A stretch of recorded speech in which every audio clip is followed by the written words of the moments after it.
sebab ramai dan ada di antara jemaah kita yang telah dijangkiti virus corona, ya Ustaz ya. Bismillahirrahmanirrahim. Alhamdulillahirabbil alamin.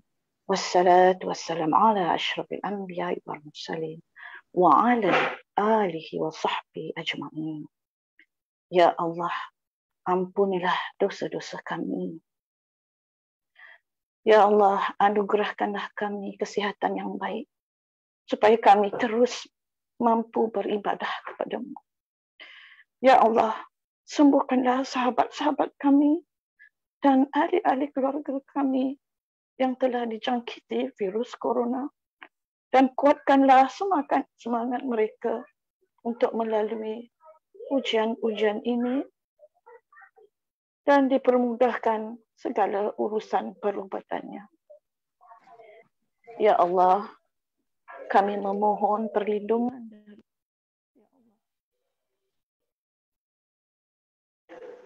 Allah. Ada call masuk sekejap ya. Ya Allah, kami memohon perlindungan darimu, ya Allah.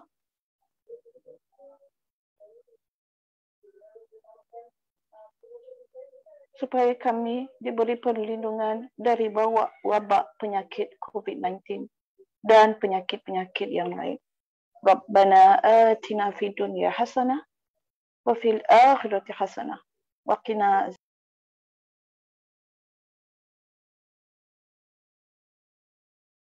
Sayyidina Muhammad wa ala alihi wa sahbihi ajma'in. Alhamdulillahi rabbil alamin. Minta maaf tersekat-sekat ya sebab ada call keep on coming in ya. Maka saya akan serahkan kepada Ustaz untuk memulakan pengajian kita tepat pada pukul 10.30 nanti. Sekian, terima kasih.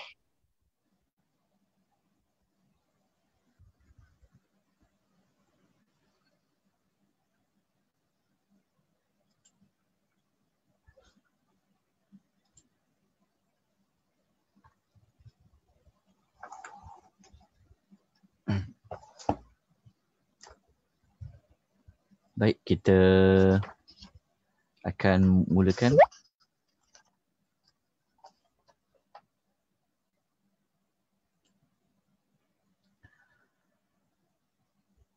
Bismillahirrahmanirrahim. Innal hamdalillah nahmaduhu wa nasta'inuhu wa nastaghfiruh wa na'udzu billahi min shururi anfusina wa min sayyiati a'malina. من يهده الله فلا مضل له ومن يضلل فلا هادي له وأشهد أن لا إله إلا الله وحده لا شريك له وأشهد أن محمدا عبده ورسوله يا أيها الذين آمنوا اتقوا الله حق تقاته ولا تموتن إلا وأنتم مسلمون أما بعد فإن خير الحديث كتاب الله وخير الحدي حدي محمد صلى الله عليه وسلم وشر الأمور محدثاتها فإن كل محدثة بدعة وكل بدعة ضلالة وكل ضلالة في النار. Assalamualaikum warahmatullahi wabarakatuh. Alhamdulillah, segala puji bagi Allah Subhanahu wa taala. Rasa syukur kita kepada Allah di atas nikmat iman, di atas nikmat kita masih lagi diberikan nyawa oleh Allah, kita berikan kesempatan oleh Allah untuk sama-sama kita mendekatkan diri kita kepada Allah melalui amal-amal soleh. Di antara amal-amal soleh tersebut adalah kita berada dalam majlis ilmu pada pagi ini, yang mana pagi-pagi ini seperti kita sedia maklum, anjuran daripada Persatuan Wanita Islam Prihatin. Jadi moga-moga Allah Subhanahu wa taala mengampuni dosa-dosa kita sepanjang kita berada di dalam majlis ilmu ini, hasil kita berada dalam majlis ilmu ini. Allah bagi rahmat kepada kita, Allah berikan keberkatan kepada kita. Allah Subhanahu Wa Taala menerima usaha kita yang kita lakukan sedikit ini. Marilah sama-sama kita ikhlaskan niat kita semata-mata kerana Allah. Ya, kita bukan mencari nama pada manusia, kita bukan mencari kemuliaan diri kita dan sebagainya, tapi kita lakukan ini semata-mata kerana Allah Subhanahu Wa Taala. Jadi kita akan sambung pada pagi ini. Masih lagi kita membincangkan tentang salawat dan salam ke atas Nabi sallallahu alaihi wasallam. Yang mana kita akan menyambung lagi beberapa kelebihan kita bersalawat kepada Nabi berdasarkan kepada hadis-hadis Nabi yang sahih.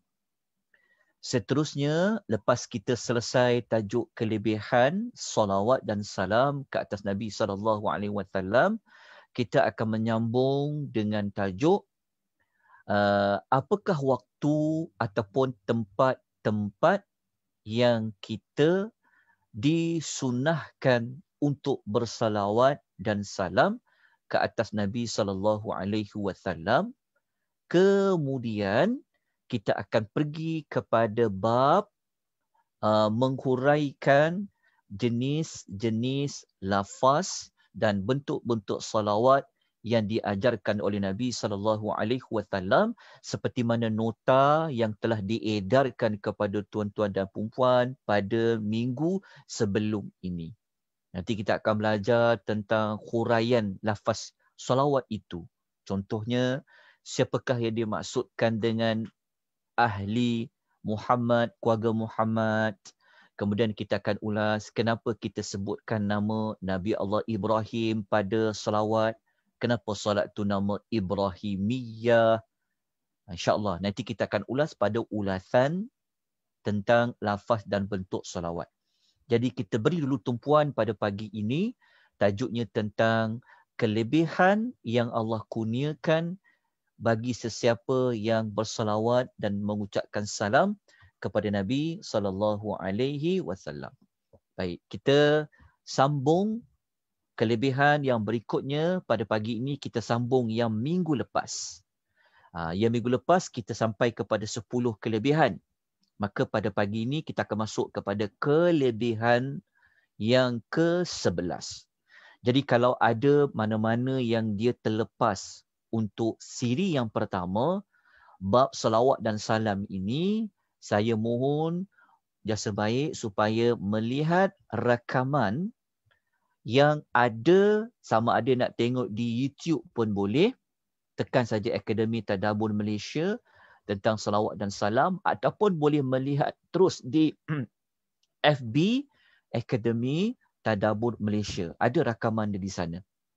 Baik. Untuk yang ke-11 ini, antara kelebihan dia adalah kalau kita salawat dan salam ke atas Nabi SAW, sebenarnya kita imtisalu, iaitu kita meniru, kita mengikuti Allah Subhanahu Wa Taala, iaitu Allah yang Maha Suci dan Allah yang Maha Tinggi, bersalawat ke atas Nabi SAW. Maknanya apa? Maknanya, kalau kita banyak salawat dan salam ke atas Nabi SAW, kita telah meniru, mengikuti apa yang telah Allah buat.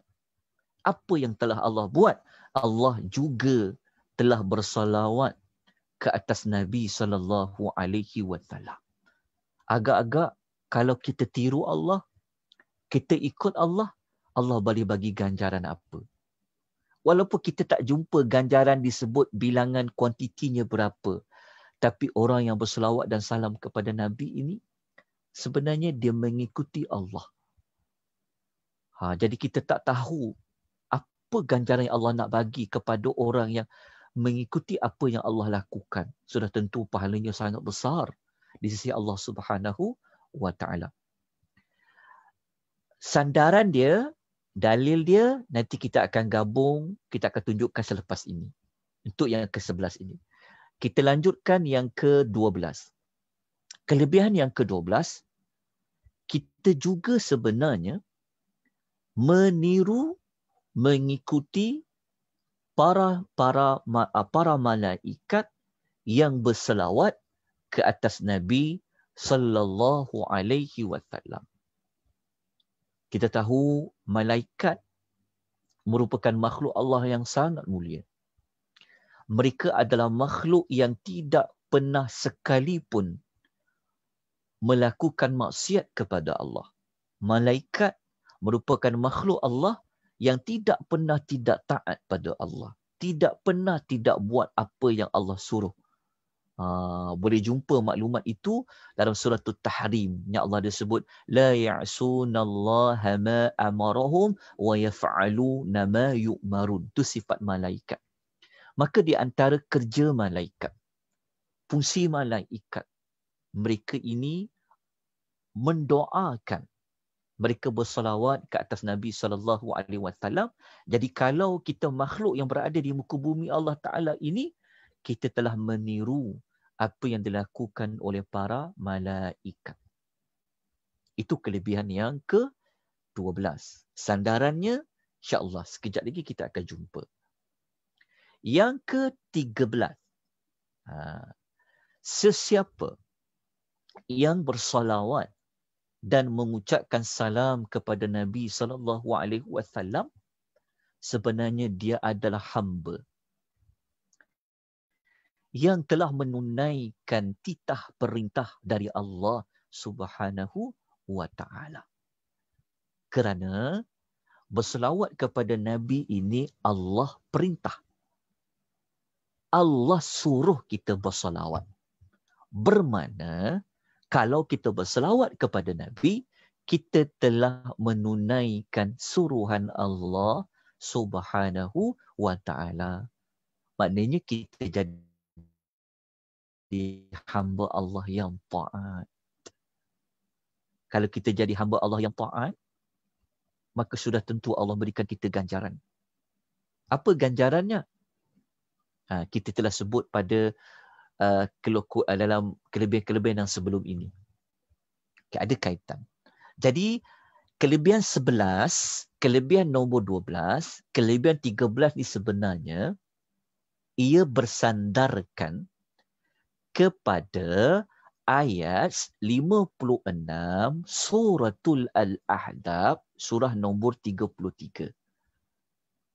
Kalau orang tanya, mana dapat sumber kelebihan 11, 12 dan 13? Kita katakan sumbernya, dalilnya ada pada ayat 56 suratul Al-Ahzab.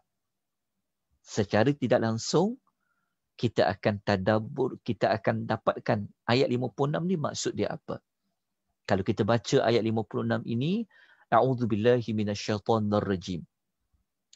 Innallaha wa malaikatahu. Sesungguhnya Allah dan para malaikatnya. Allah menegaskan, menggunakan inna dekat situ. Allah bagi tahu sesungguhnya Allah dan para malaikatnya. Allah dan para malaikatnya buat apa? Yusalluna 'alan nabi. Sentiasa bersolawat ke atas Nabi.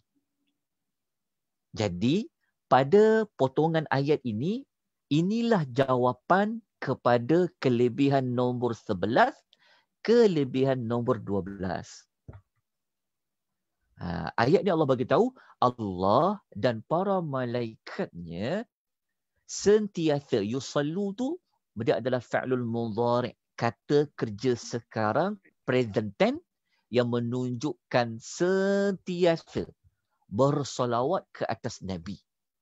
Rupa-rupanya Allah pun berselawat ke atas Nabi. Rupa-rupanya malaikat pun berselawat ke atas Nabi. Inilah sandaran kepada dalil untuk kelebihan 11 dan nombor 12. Lepas tu Allah perintah. Ya ayyuhalladzina amanu. Wahai orang-orang yang beriman, yang telah mengaku dia tu beriman. Sallu alaihi. bersalawatlah kamu semua ke atasnya. Alaihi itu kepada Rasulullah sallallahu alaihi wasallam. Salawat je ke? Tak. Wasallimu taslima. Dan mengucapkan ucapan apa? Mengucapkan ucapan salam kepada Nabi sallallahu alaihi wasallam. Okey. Maksudnya ayat nombor 56 ni ada dua perkara yang Allah perintah pada kita. Dia sebenarnya bukan salawat saja. Dia ada wasallimu. Taslimah tu adalah ucapan salam. Sebab tu dalam tahiyat kita yang kita baca setiap hari tu kan dia ada assalamu alayka ayyuhan nabi. Itulah ucapan salam ke atas Nabi. Kalau yang selawat tu yang kita sedia maklum tu. Okey. Okey, ada dua. Nanti kita ulas tentang ucapan salam. InsyaAllah. Nanti kita ulas tentang ucapan salam. Tapi dekat dalam tu dia ada apa? Dia ada dua perkara. Salawat satu perkara, salam tu satu perkara. Ini bermakna pada potongan ayat ya ayyuhallazina amanu sallu alaihi tu, inilah perintah. Perkataan sallu ia adalah perintah Allah kepada semua manusia. Jadi apabila kita berselawat ke atas Nabi, kita dapat kelebihan yang ke-13 yang telah kita sebutkan tadi. Okey, dapat sandarannya, dapat sumbernya. Okey, kita belajar setiap kali kan bukan sekadar kita dapat ilmu untuk kelebihan, tetapi kita dapat belajar, inilah dalilnya, inilah sandarannya. Sebab dalam agama Islam, dalam agama Allah Ta'ala ni, kita tidak boleh bercakap sesuatu dalam perkara agama tanpa sandaran. Kena ada sandaran. Kena ambil di mana. Ini dipanggil disiplin ilmu. Kalau tak ada sandaran ni, semua orang boleh cakap apa yang dia suka. Jadi agama ni akan menjadi cacam berbak. Orang ni cakap begini, orang ni cakap begini. Si A cakap ini, si B cakap ini, macam-macam. Tapi kalau ada sandarannya, semua orang akan cakap benda yang sama. Jadi moga-moga kita dapat manfaat. Okey. Sebelum kita pergi kelebihan nombor 14, 15, kita nak ulas dulu ayat nombor 56 ni. Kita nak dapat dulu penjelasan terlebih dahulu apa makna Allah berselawat ke atas Nabi. Ya. Lepas tu kita akan cari jawapan.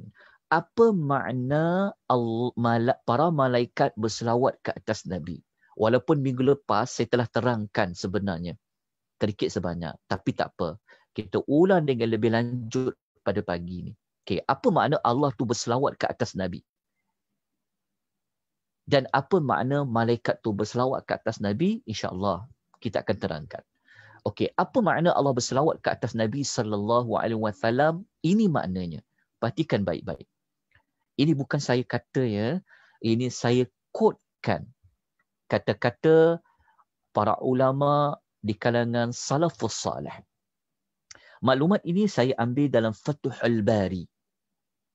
Yang di Fathul Bari satu kitab hadis yang mengulas Sahih Al-Bukhari. Okey, apa makna Allah berselawat kepada Nabi SAW? Okey. Al-Imam Al-Bukhari. Siapa tak kenal Al-Bukhari? Imam Bukhari, pengarang kitab Sahih Al-Bukhari. Okay, Imam Bukhari dia berkata, dia pun mengkotkan, iaitu kata-kata Abu Al-Aliyah, seorang tabi'in. Ini orang-orang yang salih. Tabi'in, orang yang bersahabat dengan para sahabat. Para sahabat, mereka bersahabat dengan Nabi SAW. Para sahabat ambil ilmu daripada Nabi. Para sahabat sampaikan ilmu kepada tabi'in. Tabi'in sampaikan ilmu kepada atba'ut tabi'in. Begitulah seterusnya. Sebab itu pentingnya ilmu sanad atau ilmu meriwayatkan. Sebab itu selawat-selawat yang saya ada kongsikan kepada tuan-tuan pada minggu lepas itu semua selawat yang ada sanad. sampai kepada Nabi SAW. Contohnya, hadis ini riwayat Bukhari. Bukhari ambil pada siapa? Dia ambil pada guru dia, guru ambil pada guru dia, sampailah kepada Nabi SAW. Jadi Al-Imam Al-Bukhari dia kata Abu Al-Aliyah berkata, okey, salatullah, Allah bersalawat. Okey, Allah bersalawat tu maksudnya apa?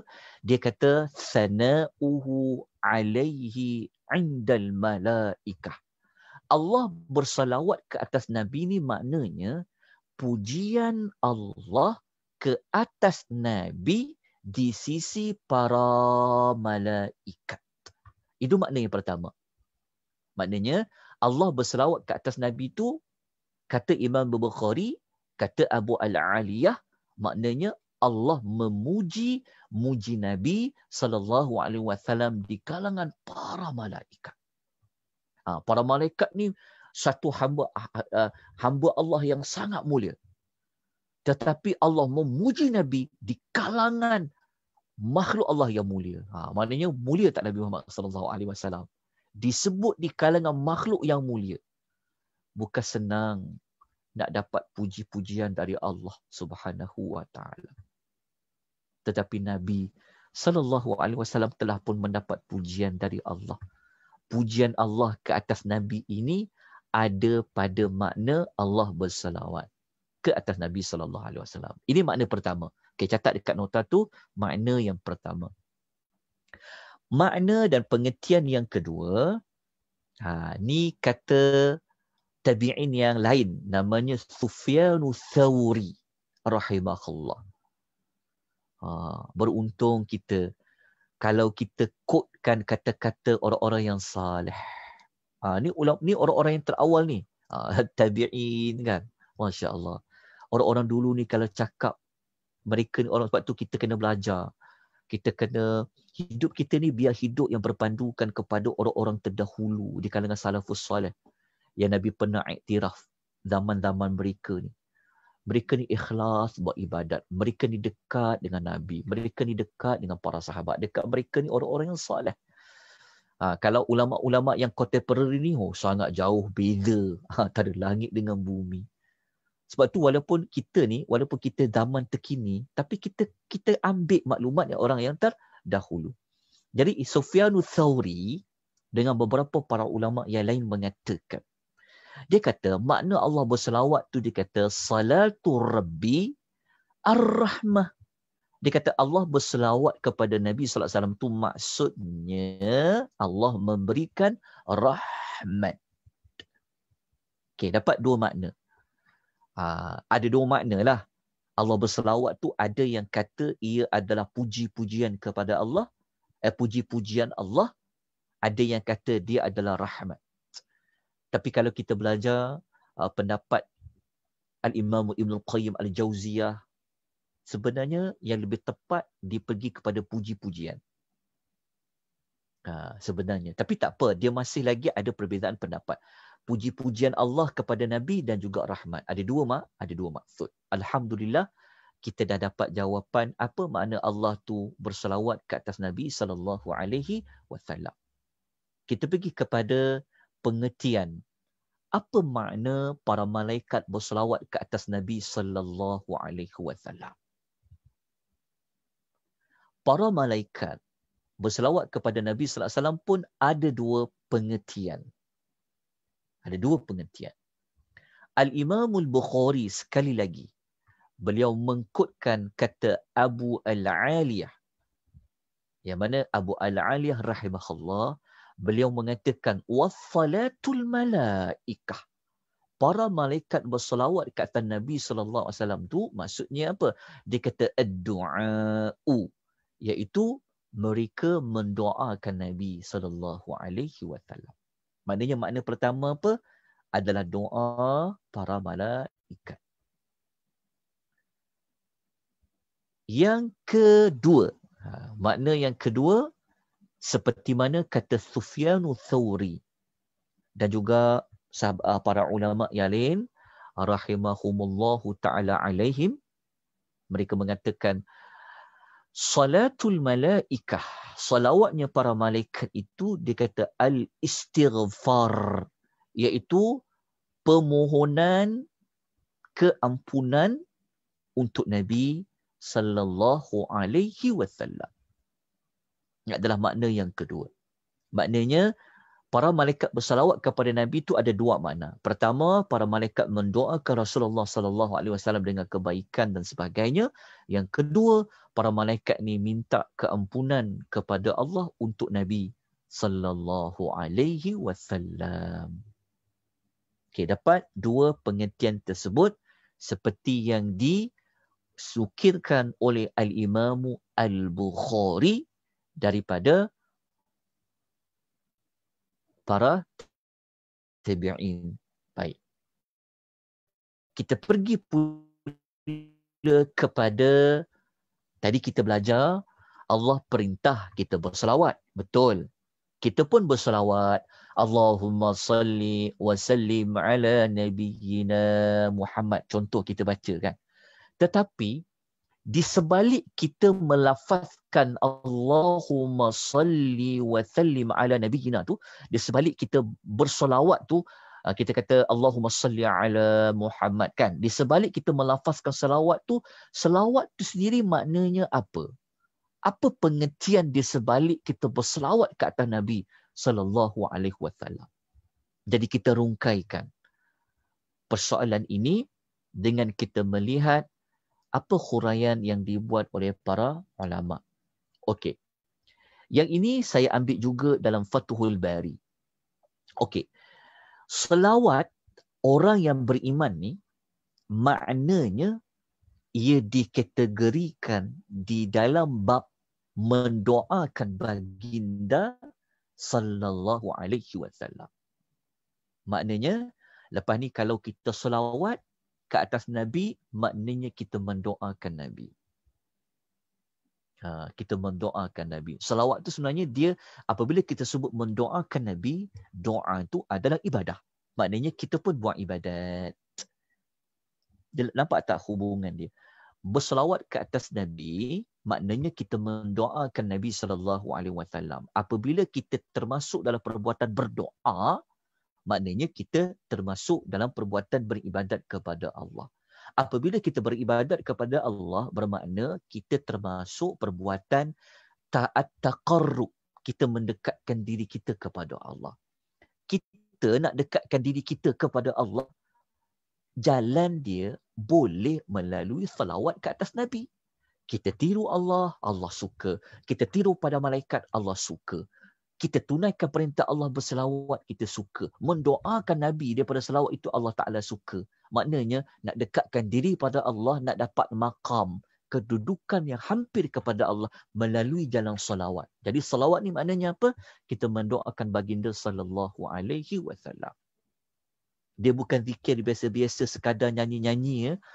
Dia bukan sekadar nak bernasyid-nasyid, bukan nak bergendang-gendang. Nak selawat kepada Nabi ni mudah aja. Tak perlu nak buat satu majlis yang besar-besar nak kena berselawat. KL berselawat, Malaysia berselawat.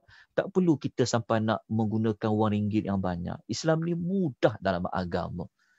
Mendoakan Nabi SAW. Kita dapat maklumat ini. Lepas tu, nak mendoakan Nabi ni, doa apa untuk Nabi? Macam kita kan, kita tahu kalau kita doa, kita nak minta apa? Nak minta lapang dada, doa nak minta murah rezeki, doa nak minta zuriat yang soleh ke, nak minta ilmu yang bermanfaat. Jadi kalau kita doakan baginda sallallahu alaihi wasallam ni, kita nak doakan apa untuk Nabi tu? Okey. Sebenarnya apabila kita bersolawat, kita mendoakan baginda sallallahu alaihi wasallam. Dalam waktu kita mendoakan baginda tu sebenarnya kita mendoakan baginda supaya Allah Ta'ala mengagungkan Nabi sallallahu alaihi wasallam. Ta'zimuhu. Maknanya begini. Mendoakan Nabi, doa apa? Doa supaya Nabi ini diagungkan oleh Allah Subhanahu wa Ta'ala. Faham tak maksud dia? Maksudnya apabila kita berselawat, selawat tu sebenarnya adalah perbuatan mendoakan baginda. Mendoakan baginda doa apa? Nak mendoakan Nabi ini supaya Allah Ta'ala agungkan Nabi itu. Oleh sebab itu, kata para ulama, kalau kita kata Allahumma salli ala Muhammad, ia membawa erti lain seperti mana kita kata azim Muhammadan. Kita kata agungkanlah Muhammad, agungkanlah Muhammad. Perkataan agungkanlah Muhammad ini kita tak sebut pun tak apa. Agungkan Muhammad ini, ucapan ini sudah terkandung di dalam ucapan salawat.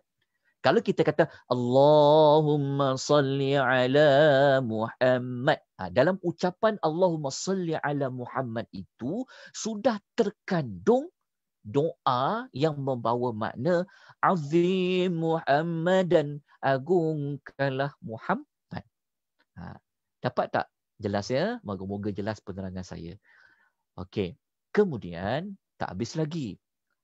Dalam Fathul Bari, para ulama ulas lagi.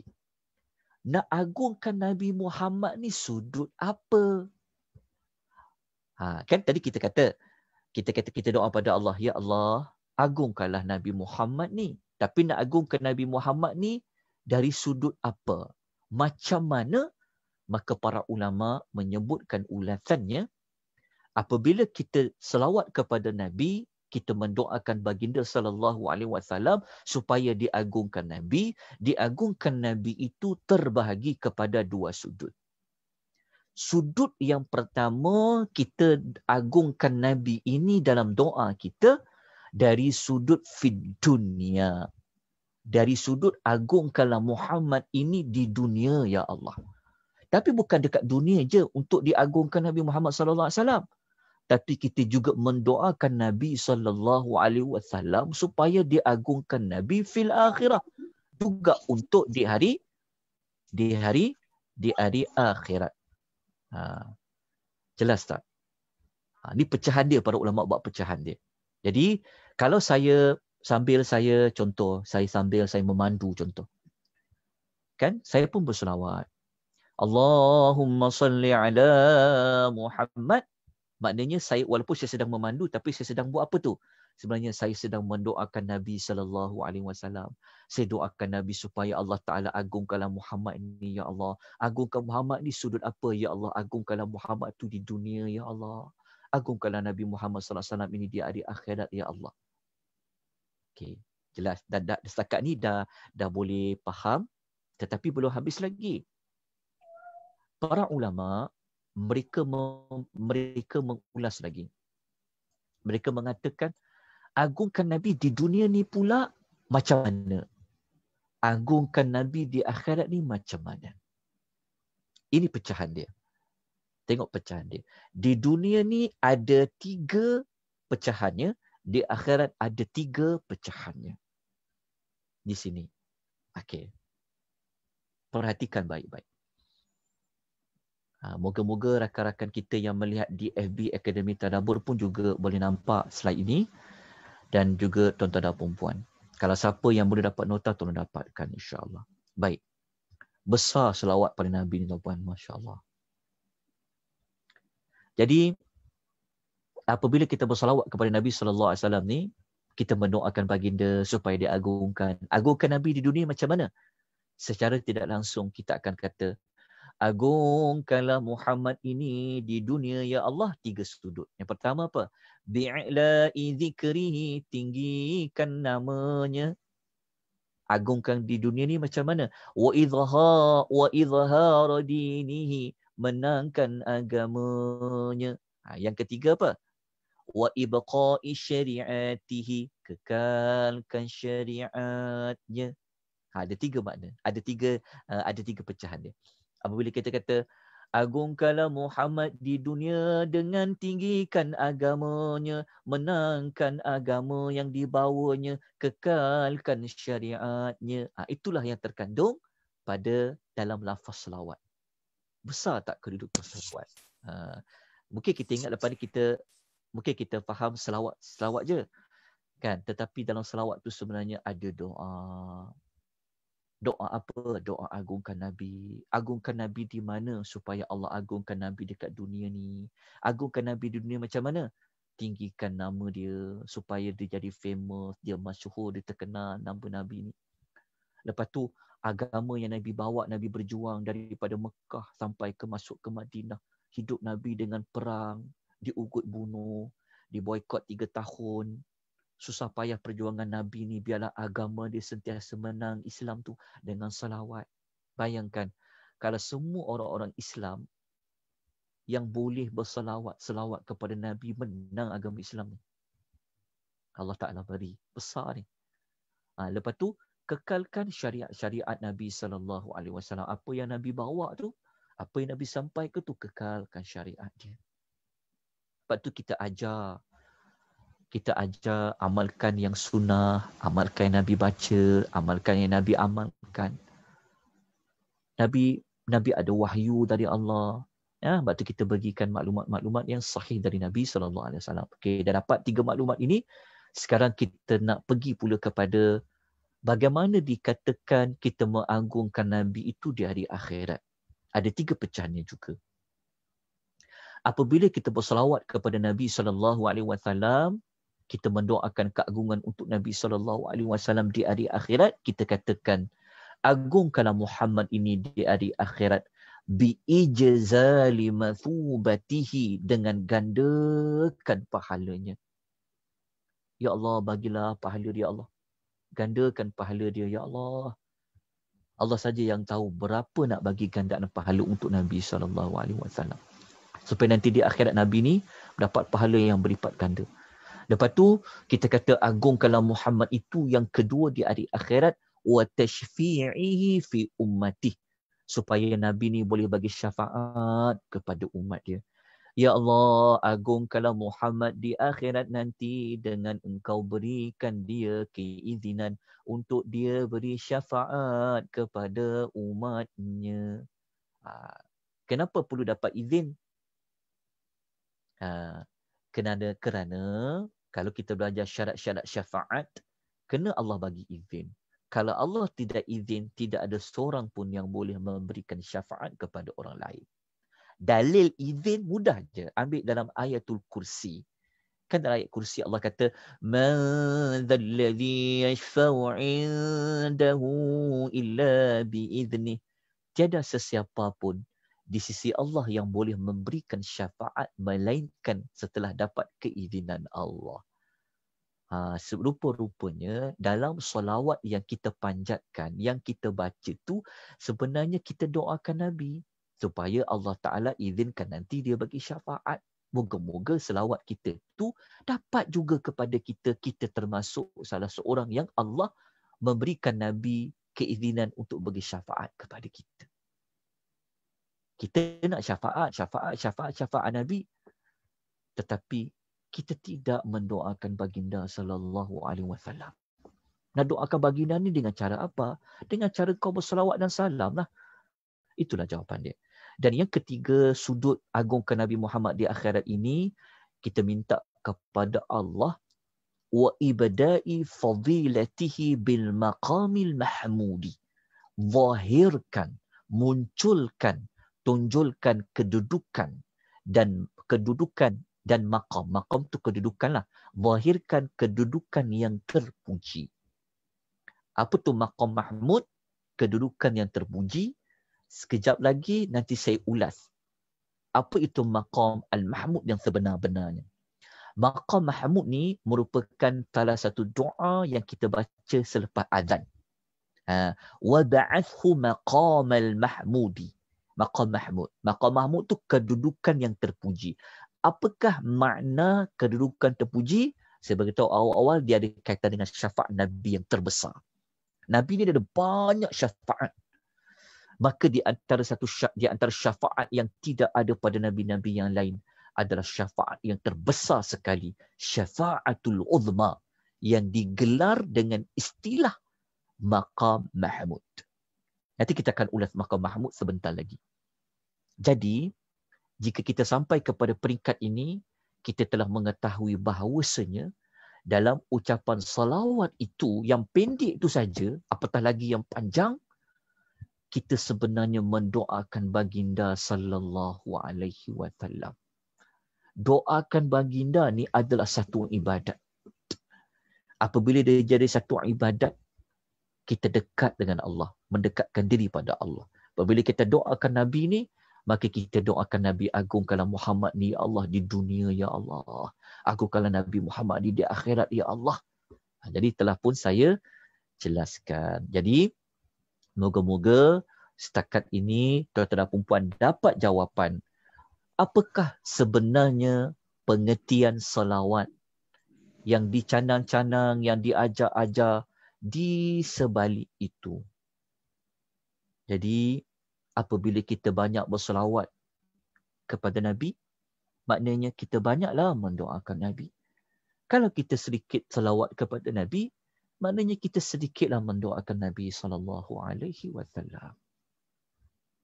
Kalau kita cinta Nabi, kalau kita nak zahirkan kecintaan kita kepada Rasul, tentulah kita sebut-sebut nama dia.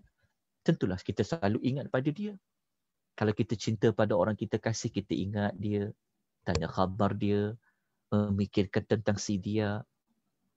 Tetapi kekasih kita yang paling utama, kasih yang kita akan cari syafaat dia, yang telah berjasa kepada kita, kita dapat kenal Islam, kita dapat erti iman, kita dapat kenal Allah. Kan? Inilah manusia itu yang bernama Muhammad sallallahu alaihi wasallam. Kalau kita orang memberi, kita tak berterima kasih, kita tidak dikatakan orang bersyukur. Tetapi sumbangan Nabi tidak sama seperti sumbangan orang yang biasa buat apa yang orang biasa telah menyumbang kepada kita. Kalau kita tak ada duit, tak apalah. Kalau kita susah, tak apa. Tapi jangan kita tidak ada iman. Jangan kita kehilangan Allah dan Rasul. Tetap. Kalau kita hilang saudara, hilang kawan, hilang teman, tak apa. Tapi kita tak nak kehilangan cinta Allah dan cinta Rasul. Jadi inilah jalan-jalan yang membawa kepada kecintaan Allah, yang membawa kepada kecintaan para Rasul. Bukan sebenarnya Rasul saja yang cinta, para malaikat pun cinta kepada orang-orang yang beriman.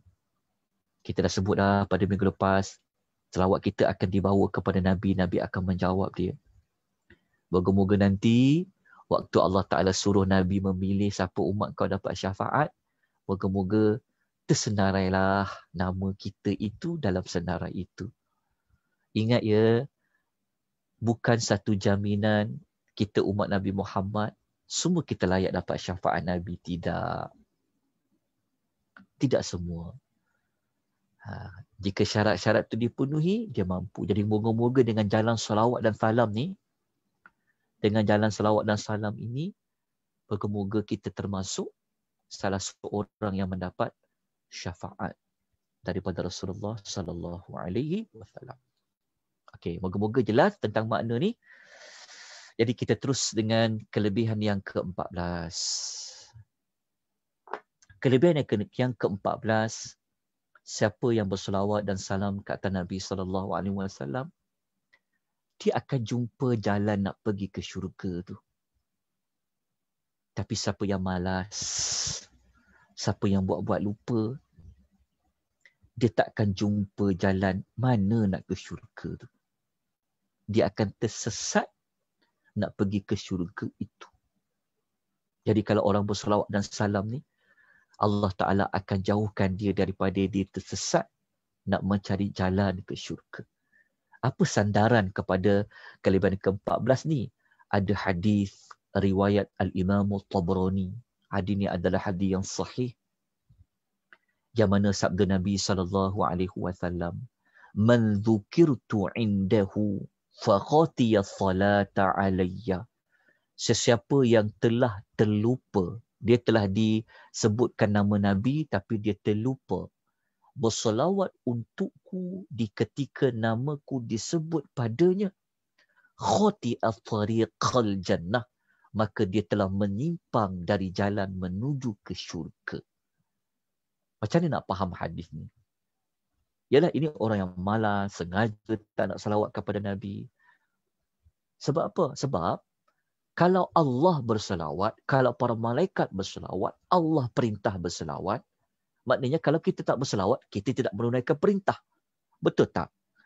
Lepas tu, kita tak meniru apa yang Allah lakukan. Sedangkan selawat tu adalah jalan mendekatkan diri pada Allah. Apabila dekatkan diri kepada Allah, syurga itu milik Allah. Jadi apabila kita tak mau berselawat kepada Nabi, macam mana kita nak dapat jalan ke syurga itu?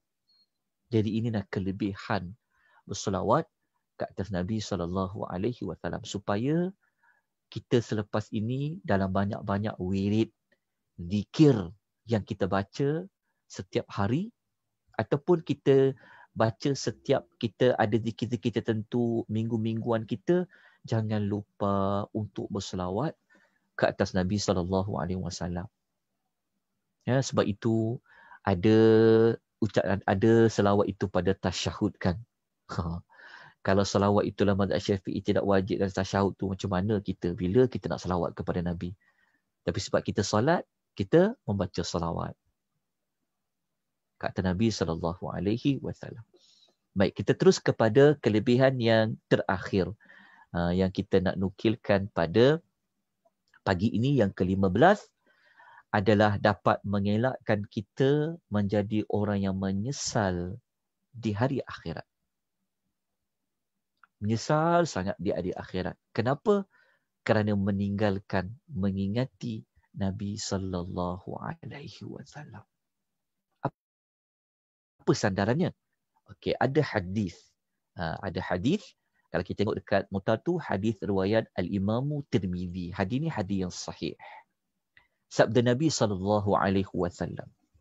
Man jalasa qaumun majlisan. Tidaklah mana-mana kaum yang dia berada dalam sesebuah majlis. Lam yadhkurullaha fihi. Yang dalam majlis tu mereka tidak menyebut. Tidak menyebut ni maknanya mereka tak teringat Allah pun dalam majlis tu. Tidak ada dalam majlis itu yang mengingati Allah. Bukan sekadar mengingati Allah. Walam yusallu ala nabiyihim. Dan mereka pula tidak berselawat ke atas Nabi mereka. Illa melainkan. Kana alaihim tiratan. Perkataan tiratan ni, melainkan majlis tersebut merupakan. Tiratan ni para ulama ulas. Tiratan ni dia membawa maksud al-khosratu. Maksudnya kerugian. An-nadamah, penyesalan. Termasuklah nuqsan, kekurangan. Tiratan ni maksudnya apa? Kerugian, penyesalan. Nabi pesan, kalau kau berada dalam mana-mana majlis, kalau dalam majlis itu langsung tak ada mengingati Allah, tidak berselawat ke atas Nabi SAW, maka orang dalam majlis itu merupakan majlis yang mendapat kerugian dan dia menyesal. Lepas tu Nabi kata, fa in syaa azabahum. Dan sekiranya Allah menghendaki, mereka tentu akan diazab. Diazab sebab lupa pada Allah, lupa kepada Nabi, ataupun diazab disebabkan dosa-dosa yang berada, dosa dalam majlis itu. Ialah kalau majlis tu dah tak ingat Allah, dah tak ingat Rasul, apa majlis tu majlis apa? Sebab kalau majlis itu, pertemuan itu ingat Allah, tentu kita tak akan majlis yang tidak merapu-rapu, betul tak? So kalau majlis tu dah tak ingat Allah, so ingat apa lagi? Jadi dibimbangi majlis itu dosa. Jadi apabila majlis itu begitu, maka Allah menghendaki kalau mereka diazab, Allah boleh mengazab mereka. Wa in syaa ghafara lahum. Sekiranya Allah menghendaki, mereka diampunkan oleh Allah Subhanahu wa taala. Sebab itu apabila kita memulakan majlis, kurang-kurangnya kita ulang, kita tengok kenapa penyampai tu, ustaz tu, ulama-ulama itu apabila mereka menyampaikan majlis, mereka selalu puji Allah dulu, mereka selalu selawat dulu. Pertama memang sunnah Nabi macam itulah. Kan? Supaya ada menyebut tentang Allah, menyebut tentang Rasul, selawat dan salam kepada Nabi SAW. Itulah di antara kelebihan yang boleh kita dapat. Seperti mana yang disebut oleh Nabi SAW. Kelebihan-kelebihan ni pun sebenarnya kita ambil dari Allah, kita ambil daripada Rasul. Alhamdulillah. Satu nikmat tau. Dapat kita belajar, ada sandaran dia daripada Allah dan Rasul. Itulah ilmu yang kita perlu ambil daripada Allah, ambil daripada Rasul. Sallallahu alaihi wasallam. Okey, habis tentang 5 kelebihan. Kemudian kita nak pergi kepada perkara yang penting juga, iaitu bilakah waktu yang kita sangat dituntut untuk berselawat ke atas Nabi sallallahu alaihi wasallam. Sekarang kita nak masuk kepada waktu dan tempat kita patut berselawat kepada Nabi sallallahu alaihi wasallam. Secara umum bila-bila lah. Secara umum bila-bila kita digalakkan. Tetapi ada beberapa tempat kalau boleh jangan sampai tak selawat. Apakah waktu tu? Selawat kepada Nabi sallallahu alaihi wasallam. Kita nampak tak dekat gambar tu kubah yang warna hijau tu? Tahu kan tu Masjid An-Nabawi kan? Saja saya papal gambar tu biar kita teringat dekat Nabi rindu dekat Masjid Nabawi. Kan? Moga-moga pandemik ini cepat-cepatlah Allah Ta'ala angkat. Moga-moga dengan selawat banyak ni pada Allah dan Rasul, kepada Nabi SAW, moga-moga Allah Ta'ala angkat wabak ni. Sebab kita dapat rahmat Allah, dekatkan diri pada Allah. Moga-moga. Walaupun kelebihan itu tidak disebut secara langsung dalam hadis Nabi kan. Tapi apabila Allah bagi kita rahmat, Allah suka dekat kita, ya, malaikat doakan kita dapat kebaikan, moga-moga diangkat wabak ni. Malaikat doakan kepada kita supaya Allah Ta'ala angkat wabak ni. Jadi kita serulah kepada semua supaya banyakkan selawat dan salam kepada Nabi SAW. Baik, tempat yang pertama yang kita kena buat selepas azan yang dilaungkan. Kita dengar azan. Tapi apa yang kita buat selepas azan? Mari kita lihat apa yang Nabi ajar kepada kita kalau kita dengar azan, lepas azan. Jadi kalau azan kita tahu 5 waktu, maknanya 5 kalilah kita kena berselawat kepada Nabi SAW sekurang-kurangnya. Kalau kita mendengar azan lah, azan dilaungkan. Okey. Kalau kita tengok sandaran dia, semuanya dari Nabi SAW. Seronok sebenarnya baca hadis Nabi ni. Seolah-olah kita duduk depan Nabi, Nabi menyampaikan pengisian, sampai tazkirah, Nabi sampaikan peringatan. Kita baca hadis Nabi SAW. Apa sabda Nabi SAW tentang azan? Cuba kita bandingkan apa yang kita buat selama ini dengan azan dengan apa yang Nabi suruh kita buat ketika kita mendengar azan. Kalau ada kekurangan, kita baiki ya. Kalau ada persamaan, teruskan. Apa sabda Nabi SAW? Idza sami'tumul mu'adzin. Apabila kamu mendengar azan yang dikumandangkan. Faqulu mithla ma yaqulu. Pertama Nabi ajar, jawablah seperti yang dilafazkan oleh orang yang azan tu. Jadi langkah pertama, kalau kita dengar orang azan, kita jawab. Allahu Akbar, Allahu Akbar. Kita jawab, Allahu Akbar, Allahu Akbar. Ni kita nak ikut sunnah Nabi ni. Lepas tu kalau, cuma ada beza lah. Kalau muazzin tu kata, hayya ala salah. Kita kena jawab, la hawla wa la quwwata illa billah. Kalau muazzin tu kata, hayya ala falah. Kita pun jawab, la hawla wa la quwwata illa billah. Okay, lepas kita dah dengar azan, kita jawab. Nabi suruh buat apa? Thumma. Nabi kata kemudian. Maknanya azan tu dah habis. Lepas tu kita kena buat apa? Sallu alayya.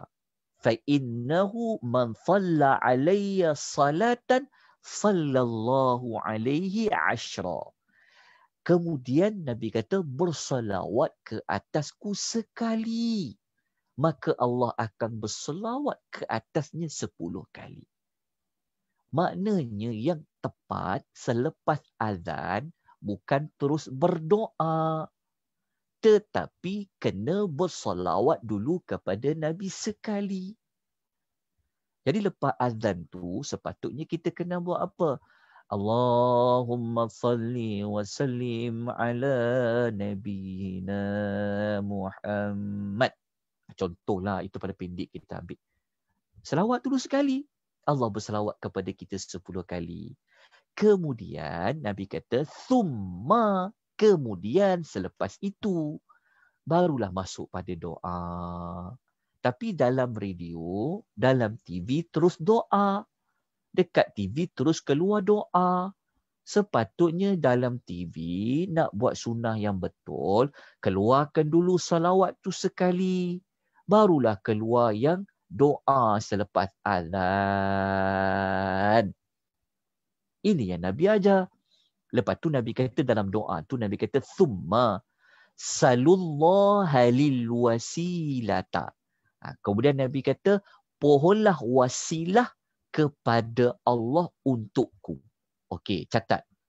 Wasilah ni merupakan salah satu doa yang kita panjatkan untuk Nabi di dalam doa azan. Okey. Kita ulas wasilah sekejap lagi. Kita tengok dulu doa azan dulu. Tengok doa lepas azan. Ni doa lepas azan ya. Kita buka dulu hadis yang kedua. Tengok hadis yang kedua, hadis riwayat Bukhari. Walaupun tengok doa azan macam simple je, hafal kan. Tapi mari kita belajar kelebihan dia yang kadang-kadang kita buat indah tak indah je doa lepas azan. Kita tengok dia doa ni. Kita tengok dulu doa azan dan kita ulas yang wasilah. Nabi SAW bersabda, man qala hina yathba'un nida. Sesiapa yang mengucapkan ketika mendengar azan. Maksudnya azan, lepas tu lepas azan lah. Nabi kata apa?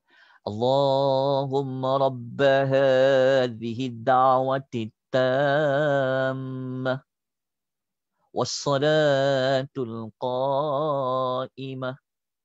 Itu adalah doa permulaan yang kita kata apa? Kita kata, ya Allah, Allahumma, ya Allah, rabba hadhihi da'wah, yang memiliki seruan azan. Apa maksud memiliki seruan azan? Sebab seruan azan ni Allah yang syariatkan. Jadi azan tu dia syariat Islam tau. Sebab itu kalau ada orang tak bagi kita azan, kita kena lawan. Kita kena lawan. Kan kita tahu ada isu orang mengadu, kata azan dibising lah, apa.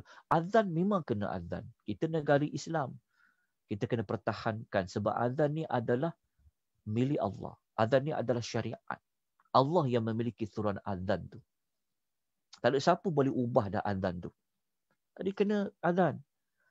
Lainlah membaca Al-Quran, dikuatkan di mikrofon, di masjid tu, itu beza. Itu kita boleh bertoleransi. Tapi kalau azan tu, okay. Lepas tu dalam doa tu kita minta apa? Lepas dalam azan tu kita kata azan itu adalah milik Allah. Rabba tu pemiliknya azan itu, yang mana tamah, dakwah tu azan lah. Okey, tamah tu yang sempurna, yang memiliki seruan azan yang sempurna. Tambah sikit, yang memiliki seruan azan yang sempurna. Dakwati tamah tu yang memiliki seruan azan yang sempurna. Maknanya kalimah azan tu sempurna dah. Tak perlu lagi nak ubah, tak perlu takut tambah, dah tak perlu dah. Itu maksud tamah. Lepas tu kita kata wassalatul qa'imah, dan salat yang akan didirikan. Ialah azan dikaitkan dengan salat. Lepas tu baru kita doakan untuk Nabi. Ada 3 kita minta kepada Nabi itu. Maknanya doa lepas azan tu mengandungi maklumat doa untuk Nabi SAW. Kita tengok hadis ni, kita baca, kita bandingkan dengan diri kita. Kalau kita mengamalkan, alhamdulillah, teruskan.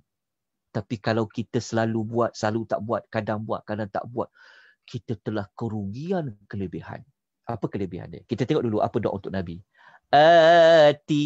Ati tu maksudnya kurniakanlah. Kurniakan apa untuk Nabi Muhammad? Ati Muhammad. Kurniakanlah kepada Muhammad. Kunia kenapa kepada Nabi Muhammad tu? Pertama, al-wasilah. Pertama adalah al-wasilah. Tulis. Nombor 1 adalah al-wasilah. Yang kedua, kita doa kepada Allah untuk bagi kat Nabi Muhammad tu apa? Wal-fadilah dan al-fadilah. Al-fadilah ni keutamaan. Kita tahulah Nabi Muhammad ni kan, kita doakan, ya Allah engkau bagi Nabi Muhammad ni jadi leader, Nabi Muhammad ni semua kelebihan-kelebihan dia dapat lebih. Keutamaan. Nabi dibangkitkan awal, Nabi dapat masuk syurga awal, Nabi kelebihan. Ni doa pada Allah macam tu untuk Nabi al-fadilah. Yang ketiga apa? Wa ba'ashu maqaman mahmudan alladhi wa'adtah. Yang ketiga, kita minta doa kepada Allah supaya bangkitkan dia tu Muhammad ke dalam suatu kedudukan yang terpuji. Itu dipanggil maqam mahmud, kedudukan yang terpuji.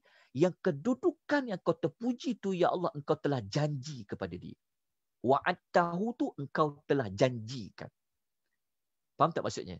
Maknanya Allah pernah berjanji kepada Nabi Muhammad untuk Nabi nanti di hari akhirat dibangkitkan mendapat kedudukan yang terpuji.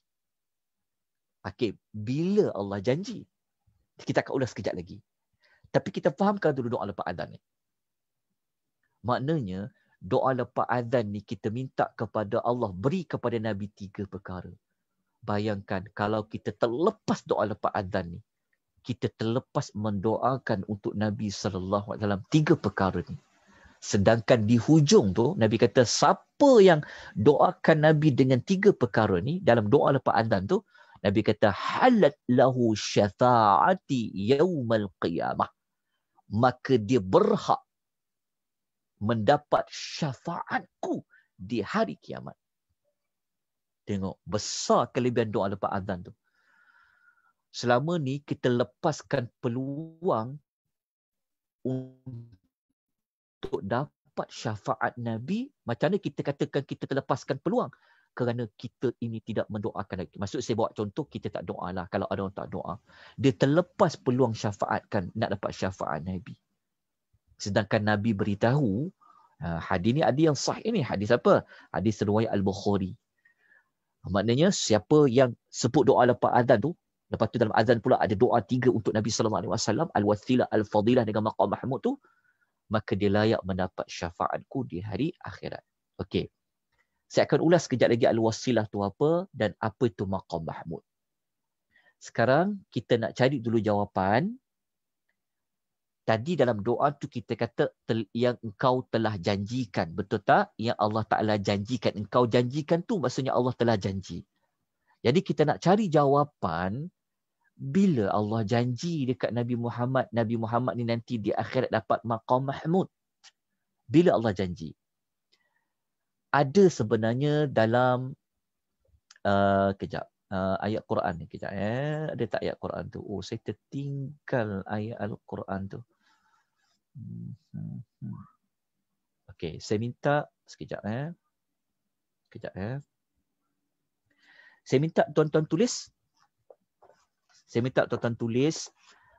Jawapan bila Allah Ta'ala pernah janji dekat Nabi Muhammad yang nanti di hari akhirat, Nabi Muhammad ini dia akan dibangkitkan mendapat kedudukan yang terpuji. Tulis. Surah Al-Isra. Tulis surah Al-Isra. Sekejap ya. Surah Al-Isra. Tulis ayat 79. Tulis ayat nombor 79. Muka surat 280. Muka surat 280. Surah Al-Isra ni surah nombor 17 ya. Surah nombor 17, surah Al-Isra, juzuk yang ke-15, ayat nombor 79. Baris yang kelima dan baris yang keenam dalam muka surat 290. Inilah janji Allah ketika Nabi hidup. Ya Allah bagi tahu Nabi akan dapat nanti di akhirat kedudukan yang terpuji, Allah janji. Jadi kalau kita baca ayat nombor 79 Al-Isra tu, kita akan jumpa perkataan maqaman mahmuda. Allah mengatakan, A'udzubillahi minasyaitanirrajim.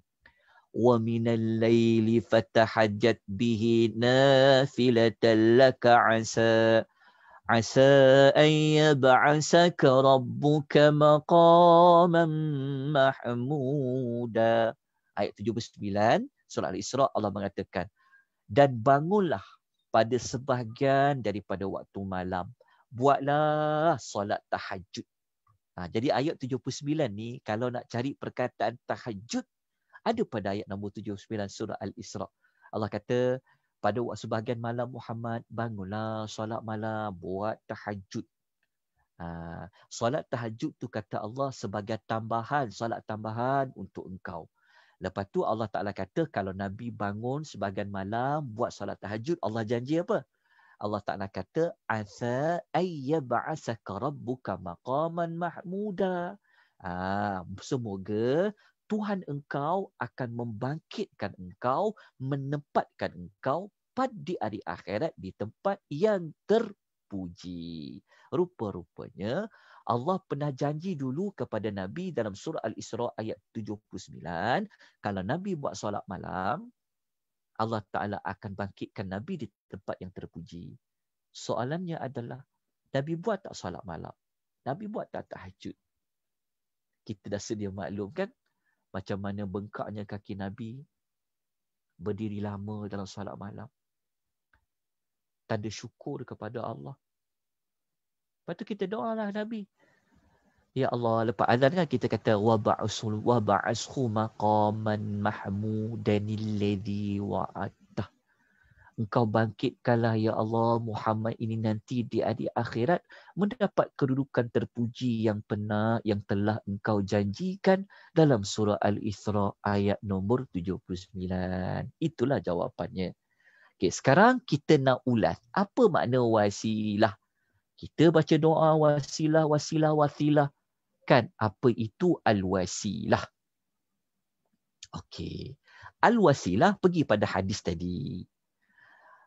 Yang kita belajar tentang azan kan? Okey, mula-mula dengar azan, jawab macam mana muazzin tu lafazkan azan. Lepas tu selawat sekali kepada Nabi SAW. Lepas selawat, doalah untuk Nabi. Yang ini Nabi spesifikkan. Nabi kata apa? Nabi kata, summa salullaha lil wasilata. Kemudian mintalah wasilah kepada Allah untukku. Kenapa dengan wasilah tu? Nabi kata, fa innaha manzilatun fil jannah. Kerana ia merupakan sebuah tempat tinggal di dalam syurga. La tanbaghi illa li'abdin min ibadillah.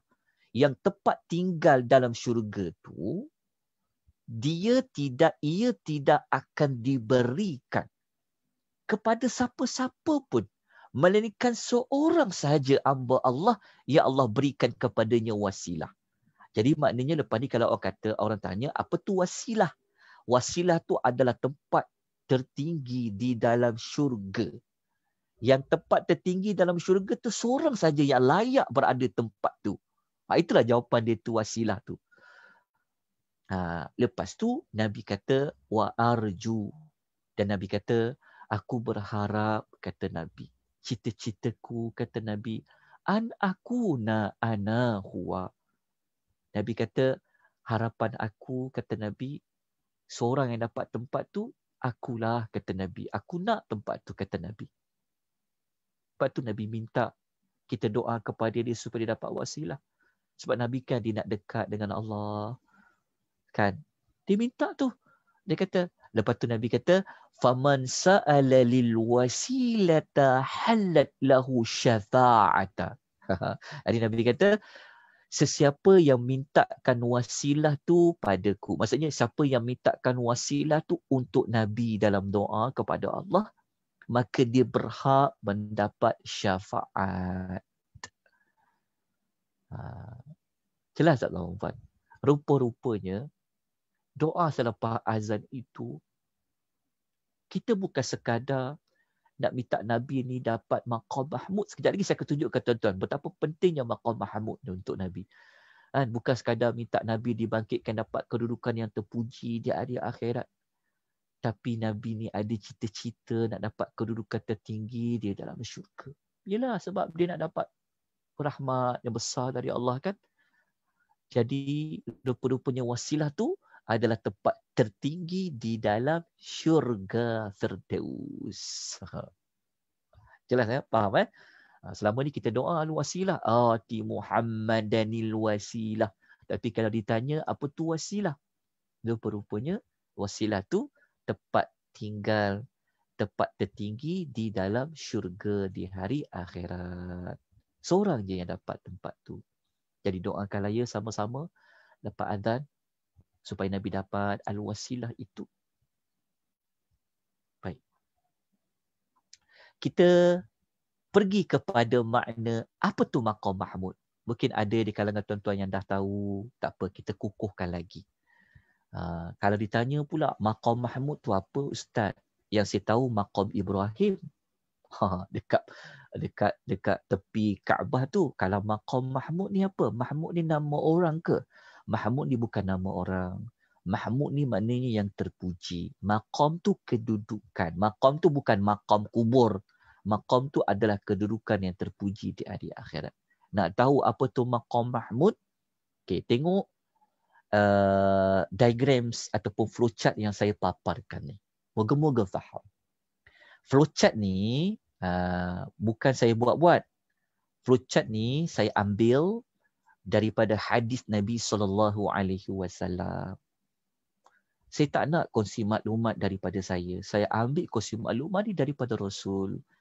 Tugas saya hanya menyampaikan apa yang Allah sampaikan.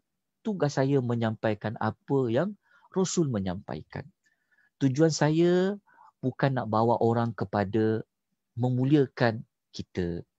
Tujuan pengajar, tujuan penceramah, tujuan pendakwah adalah membawa kepada memuliakan Allah dan Rasul.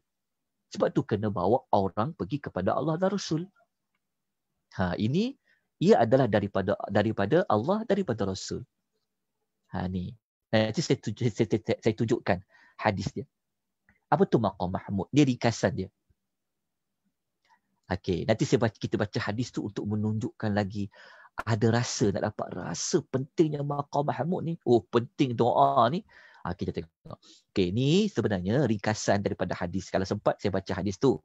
Kalau tak sempat, tak apa. Kita tengok dulu hadis tu. Okey, hadis ni ini cerita nanti dekat padang mahsyar. Dekat padang mahsyar, matahari tengah terik. Nanti baca dekat hadis tu ada. Saya ada lampirkan hadis dekat sini. Baca ya dekat sini.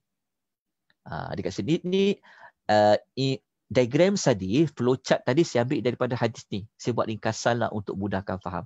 Siapa yang dia nak baca matan hadis dalam yang teks hadis, matan hadis tu dia boleh baca kat sini. Saya bawa sekali. Dekat sini sampai panjang ni hadis ni. Kita tengok ada nama kan. Yang warna merah ni saya dah tunjukkan dah. Pertemuan manusia pergi cari nabi-nabi tu di hari akhirat. Mereka jumpa sabda Nabi SAW, mereka jumpa Adam AS. Lepas tu berlaku dialog. Apa Adam jawab? Apa yang mereka merayu kepada Adam? Apa yang Adam jawab? Lepas tu mereka fayatuna Nuh. Mereka jumpa dengan Nuh pula. Mereka minta tolong Nuh apa Nuh bagi cadangan, apa Nuh cakap. Lepas tu mereka jumpa pula fayatuna Ibrahim. Mereka jumpa Ibrahim. Mereka mengadu pada Ibrahim apa, minta Nabi Ibrahim tolong apa. Lepas tu mereka pergi mencari fayatuna Musa. Mereka cari Musa. Mereka tu minta tolong apa dekat Musa. Musa jawab apa. Lepas tu Musa suruh jumpa Isa. Fayatuna Isa. Mereka cari Nabi Allah Isa. Merayu dekat Isa. Apa Nabi Isa AS boleh buat. Lepas tu, akhirnya mereka mencari Nabi Muhammad sallallahu alaihi wasallam. Akhirnya orang mencari Nabi Muhammad sallallahu alaihi wasallam. Tapi, Nabi boleh tolong semua kan? Okay. Kita tengok. Daripada hadis ni, dekat terjemahan tu saya dah buat dah. Saya dah tulis, saya dah letakkan terjemahan tu. Kalau silap salah terjemahan, tolong bagi tahu ya. Baca hadis ni, Masya Allah. Ada penghayatan dia baca hadis ni. Okey, daripada hadis ni, kita tengok dulu, kita baca yang part yang awal ni, lepas tu saya pergi dekat flowchart nanti. Tengok ya, sabda Nabi SAW. Nabi kata, ana sayyid. Tu dia panggil, Nabi kata, aku adalah pemimpin manusia pada hari kiamat. Hadis ni, hadis yang Nabi kata dekat kiamat nanti berlaku apa. Nabi kata, aku adalah pemimpin pada hari kiamat. Tahukah kamu sebab dia apa? Kata Nabi SAW. Nabi kata, pada hari kiamat nanti, Allah akan kumpulkan semua orang. Orang yang terdahulu bermula daripada Adam, sampai orang yang terkemudian di satu kawasan yang sangat lapang, maknanya padang mahsyar lah. Lepas tu ada suara yang memperdengarkan kepada mereka dan ada penglihatan yang memerhatikan setiap gerak-geri orang yang ada di padang mahsyar. Maknanya nanti dekat padang mahsyar akan ada yang bertugas memanggil sesuatu, yang menyuruh sesuatu, dan ada mata yang memerhatikan saja. Macam-macam para malaikat tugas dia tengoklah supaya tidak ada orang melarikan diri kan. Memerhati setiap orang. Lepas tu Nabi kata, jarak matahari begitu dekat kepada manusia yang mana kata Nabi pada ketika itu. Matahari dekat dengan manusia. Nabi kata pada ketika itu manusia berada pada kemuncak kesusahan dan kepayahan yang sangat dahsyat. Mereka tidak berkuasa nak menanggung keadaan itu. Tapi kita tak matilah. Sebab akhirat kan tak mati. Matahari walaupun beberapa mil sahaja dekat, waktu tu panas sangat. Tak mampu nak tanggung ni. Dahsyat sangat Nabi kata kat ketika itu. Maka pada ketika itu, barulah ada beberapa manusia. Mereka mencari cadangan supaya nak jumpa Nabi-Nabi ni, nak minta syafaat. Tahu tak syafaat dekat sini syafaat apa? Syafaat di sini sebenarnya adalah syafaat nak minta dipercepatkan penghisapan hari akhirat tu sebenarnya. Nak minta Allah cepatkan, jalankan penghisapan di hari akhirat. Sebab apa? Sebab duduk bersesak-sesak, matahari dekat dengan kepala. Maknanya hadis ni dia panggil tentang syafaat tadi. Syafaat untuk apa? Dipermudahkan, dipercepatkan hari penghisapan tu. Sebab panas. Duduk berapat-rapat. Orang dulu sampai orang sekarang. Kita ni tuan-tuan ya Allah. Kita ni kalau duduk dalam kereta rapat-rapat pun kita dah mula bising. Kita tak selesa. Walaupun sejuk kereta dah apa. Tapi ni bayangkan di hari akhirat. Berdiri. Menunggu dipanggil seorang demi seorang. Maka tak tahan dah. Maka ada beberapa kumpulan manusia. Mereka mencari Nabi-Nabi ni. Mencari Rasul-Rasul Azmi ni antaranya. Inilah cerita dia. Inilah flow chat dia. Catat alih dia. Mula-mula jumpa Nabi Adam. Saya tak bacakan hadis tu secara panjang lebar. Tugas tuan-tuan untuk membacanya. Baca hadis tu.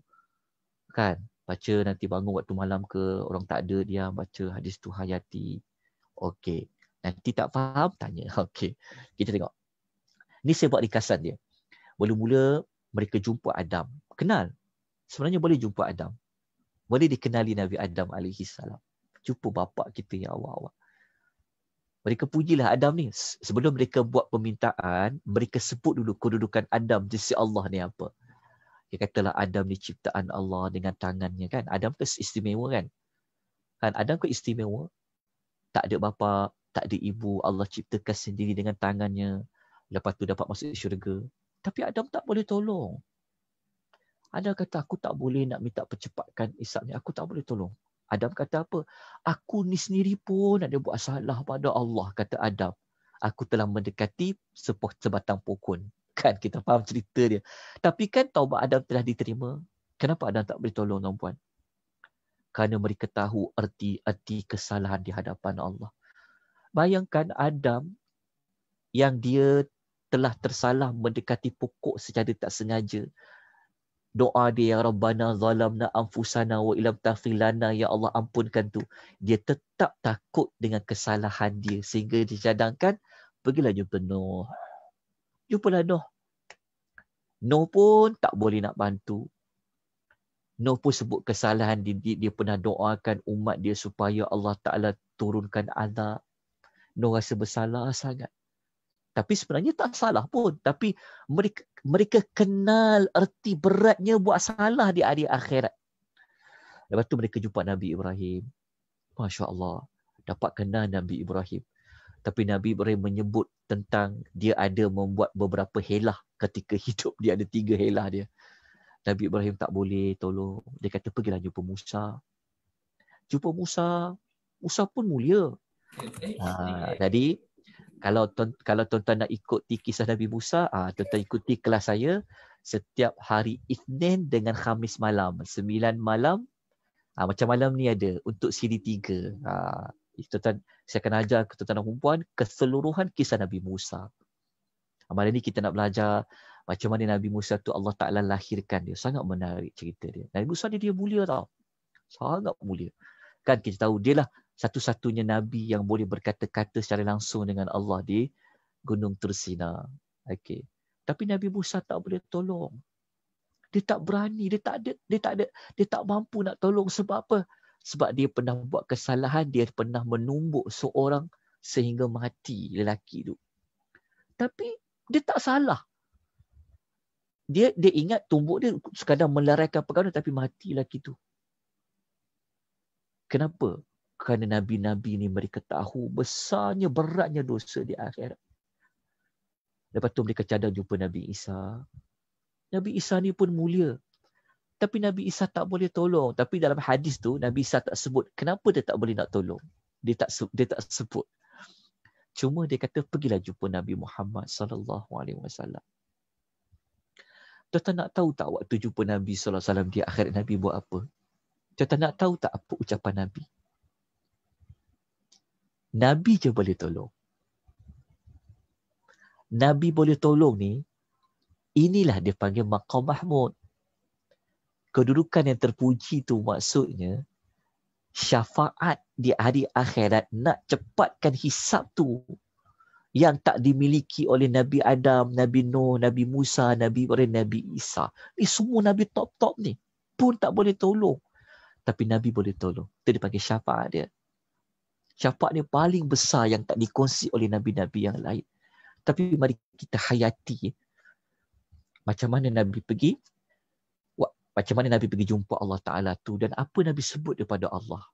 Kalau baca hadis ni, ya Allah, sedih sebenarnya. Kita tak ingat dekat dia. Tapi dia ingat dekat kita sampai hari akhirat. Nabi ingat dekat umat dia. Kita baca last sekali. Panjang cerita dia kan. Tengok Okay, tengok. Jadi kalau kita baca dekat mula ni, Nabi kata, maka mereka tu siapa? Yang tadi tu yang pergi cari syafaat dekat Nabi Adam, Musa tu kan. Mereka pun datang jumpa aku, kata Nabi. Lalu mereka kata, wahai Muhammad, engkau adalah utusan Allah. Engkau adalah penutup pada Nabi. Allah telah mengampunkan dosa engkau yang terdahulu dan dosa engkau yang terkemudian. Syafaatilah kami di hadapan Tuhanmu. Syafaat ni maksud apa tahu? Syafaat ni maksudnya minta tolong untuk hilangkan kesulitan. Begitu juga minta tolong dapat kebaikan. Itu bagi syafaat. Dia kata, syafaatilah kami di hadapan Tuhanmu. Engkau tak nampak ke apa yang kami sedang alami sekarang ni? Yalah kan? Maksudnya kepanasan, terik kan? Lalu Nabi buat apa? Aku pun berangkat. Aku bergerak sampai aku di bawah arasy Allah. Kita tahu arasy Allah tu nanti akan ada di hari akhirat. Apabila Nabi sampai dekat bawah arasy Allah, Nabi buat apa tau? Aku merebahkan diri bersujud kepada Tuhanku. Nabi sujud dulu. Kenapa Nabi sujud? Sebenarnya Nabi sujud ni tanda Nabi nak minta izin. Sebab tak boleh bagi syafaat kalau tak minta izin. Nabi sujud di bawah arasy Allah. Waktu Nabi sujud tu, Allah Ta'ala bagi Nabi zikir-zikir, puji-pujian yang tak pernah dibagi seseorang pun kepada Nabi. Sebelum Nabi tu. Tak ada orang dapat puji-pujian macam tu. Cuma hadis tak sebut apa yang Nabi puji-puji Allah ketika sujud tu. Ketika Nabi sujud tu memuji-muji Allah Azza wa Jal, apa lagi berlaku? Kemudian difirmankan. Allah berfirman selepas itu. Allah Ta'ala kata, wahai Muhammad, angkat kepala engkau. Maksudnya kan Nabi sujud kan, kita sujud kan letak kepala di bawah kan. Lepas tu Nabi kata, wahai Muhammad, angkatlah kepala engkau. Engkau mintalah, apa-apa pasti kau dibagi. Engkau berikanlah syafaat. Nescaya syafaat engkau akan diterima. Ni dah. Tuan-tuan tahu apa Nabi sebut? Apabila Allah kata angkat kepala Muhammad, kau nak minta apa, kau boleh dapat. Kau nak minta syafaat, syafaat kau akan diberikan, akan ditunaikan. Aku mengangkat kepalaku sambil aku berkata kepada Allah. Nabi kata apa? Nabi kata, Rab, ya Rab, wahai Tuhanku. Dia kata, ummati, ummati. Nabi kata apa? Umatku, umatku. Tapi tak sebut diri dia tau. Dia sebut umatku, umatku. Maka Allah berfirman, Muhammad, engkau carilah umat-umat engkau yang dia tak perlu melalui sisi hisab, bawa dia masuk dalam syurga melalui pintu sebelah kanan di antara pintu-pintu syurga. Lepas tu panjang lagi lah hadis riwayat Al-Bukhari. Saya nak menunjukkan pada tuan-tuan dan puan, rupa-rupanya maqam Mahmud tadi, inilah hadisnya. Yang Nabi-Nabi lain tak boleh tolong untuk percepatkan penghisapan di hari akhirat tu. Maka Nabi Muhammad SAW sajalah yang mempunyai kelayakan itu. Itulah maqam Mahmud. Jadi rupa-rupanya yang kita doa selepas azan maqam Mahmud tu, doa untuk ni lah antaranya. Bangkitkanlah dia nanti di akhirat mendapat kedudukan yang terpuji yang telah engkau janjikan. Inilah kedudukannya. Tapi kalau kita baca dekat sini, Masya Allah, Nabi ingat dekat umat dia sampai hari akhir. Tapi kita dekat dunia ni, ya Allah, nak selawat malas. Nak gerakkan lidah untuk selawat kepada Nabi ni berat sangat. Tetapi kita mengimpikan selawat, mengimpikan syafaat untuk Nabi SAW. Jadi berdasarkan hadis ni, berdasarkan hadis ini, kita telah mendapat jawapan tentang maqam Mahmud. Dan kita telah selesai waktu untuk mendoakan Nabi ketika selepas mendengar azan. Baru kita masuk yang tempat yang kedua. Baik. Boleh saya teruskan sikit lagi? Kita habiskan. Dah nak habis dah ni? Boleh ya? Ada dua lagi. Sikit lagi ya? Teruskan Ustaz, teruskan. Okey, saya teruskan. Tempat yang kedua, waktu yang kedua, kita kena banyak berselawat pada Nabi hari Jumaat. Tu yang dia bertanya minggu lepas, kenapa hari Jumaat Ustaz? Ini jawapan dia. Bukan dia daripada mana-mana ulama. Sebenarnya dia adalah dari Nabi SAW. Hadis sahih riwayat Abu Daud ni. Tengok apa kata Nabi SAW. Nabi kata, inna min afdali ayyamikum yaumul Jumaah. Saya terus kepada terjemahan ya. Sesungguhnya, sabda Nabi SAW bermaksud, sesungguhnya, Nabi kata, sesungguhnya hari yang paling afdal, hari yang paling terbaik bagi kamu adalah hari Jumaat. Sebenarnya hari Jumaat untuk kita, kelebihan dia untuk kita. Nabi kata, di antara, Nabi kata, di antara kelebihan hari Jumaat tu, Nabi kata, pada hari Jumaat tu Adam diciptakan. Hari Jumaat tu Adam dimatikan. Saya dengar suara ni. Saya minta. Lepas tu Nabi kata, pada hari Jumaat tu nanti sangkakala akan ditiup. Hari Jumaat tu juga akan berlakunya kematian semua manusia. Dengan sebab itu, kenapa Adam ni menunjukkan kelebihan hari Jumaat? Kerana kita tahu kan, kalau tanpa Adam tak jadinya kita. Betul tak? Daripada Adam, wujudnya zuriat manusia yang lain. Kalau tanpa Adam, tak adalah kita. Maknanya besar penciptaan Adam itu dari sudut nikmat Allah mewujudkan manusia itu. Lepas tu Nabi kata, dengan sebab tu banyakkanlah salawat ke atasku pada hari tersebut. Kerana salawat kamu ke atas aku pada hari itu akan diperlihatkan kepada aku. Lepas tu para sahabat bertanya, ya Rasulullah, Macam mana kau boleh tahu selawat-selawat itu diperlihatkan kepada engkau? Nabi mengatakan bahawasanya, lepas tu mereka kata, sedangkan engkau kan sudah menjadi tulang belulang.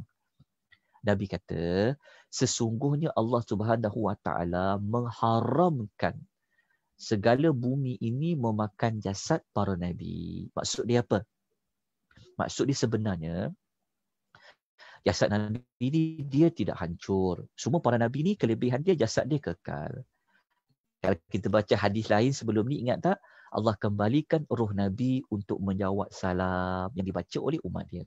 Jadi daripada hadis ni, kita dapat belajar, kalau masuk saja hari Jumaat, tolong ya kempen pada semua orang bagus. Orang-orang yang dah kempen Jumaat, banyakkan selawat.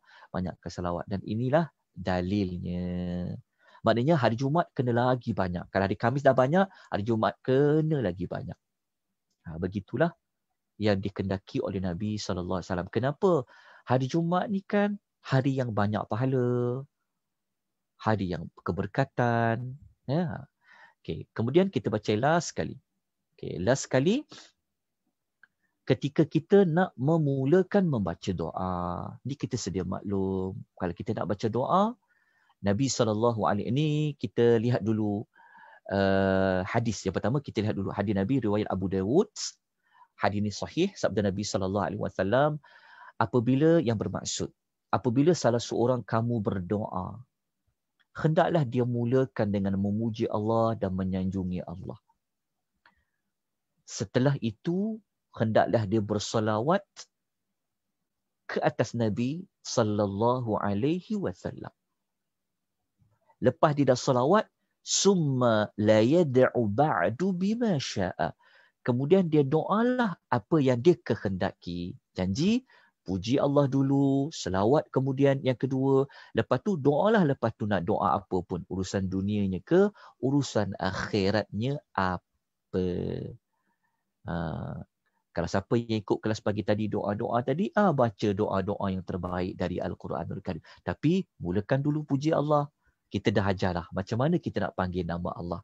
Nak gunakan nama Allah yang mana. Waktu kita belajar, doa-doa yang terbaik dalam Quran. Lepas tu selawat. Selawat boleh baca selawat Ibrahimiyah tu lagi senang. Lepas tu doa nak minta apa-apa. Kalau kita tidak berselawat kepada Nabi, ada satu asar, kata-kata daripada Umar Al-Khattab radhiyallahu anhu. Umar kata, sesungguhnya doa seseorang itu terhenti. Mauqufun bainas sama'i wal ardi. Doa seseorang itu dia akan berhenti di antara langit dan bumi. Maknanya dia tidak diangkat ke langit. Tidak ada sesuatu pun yang diangkat. Dia kata, la yas'adu minhu syai'un hatta tusalliya alai nabiyyika Muhammadin sallallahu alaihi wasallam, sehinggalah dia bersalawat ke atas Nabi kamu Muhammad sallallahu alaihi wasallam. Maknanya doa kita akan ada hijabnya. Doa kita akan tersangkut. Dia takkan naik ke langit. Melainkan jika kita bersalawat ke atas Nabi sallallahu alaihi wasallam. Habislah 3 tempat tersebut. InsyaAllah nanti kita akan sambung dengan beberapa maklumat tambahan. Dan minggu berikutnya, insya-Allah, nanti kita akan ulas tentang, kita nak huraikan tentang lafaz dan bentuk-bentuk salawat yang diajar oleh Nabi. Khususnya salawat Ibrahimiyah. Nanti kita akan ulas insya-Allah. Untuk lafaz dan bentuk salawat pada siri yang ketiga, pada siri ini yang siri ketiga kan. Siri kedua, pada siri yang ketiga untuk tajuk salawat dan salam ke atas Nabi sallallahu alaihi wasallam. Wallahu taala alam. Aqulu qawli hadza wa astaghfirullahal azim wa billahi taufiq wal hidayah. Wassalamualaikum warahmatullahi wabarakatuh. Waalaikumsalam warahmatullahi Ustaz, wabarakatuh. beri saya laluan untuk membuat pengumuman Ustaz ya. Boleh. Okey. Sebelum habis Ajak saya nak kontrol suara. Saya minta audio tolong jaga ya. Tolong. Okey. Apa dia? Okey, silakan.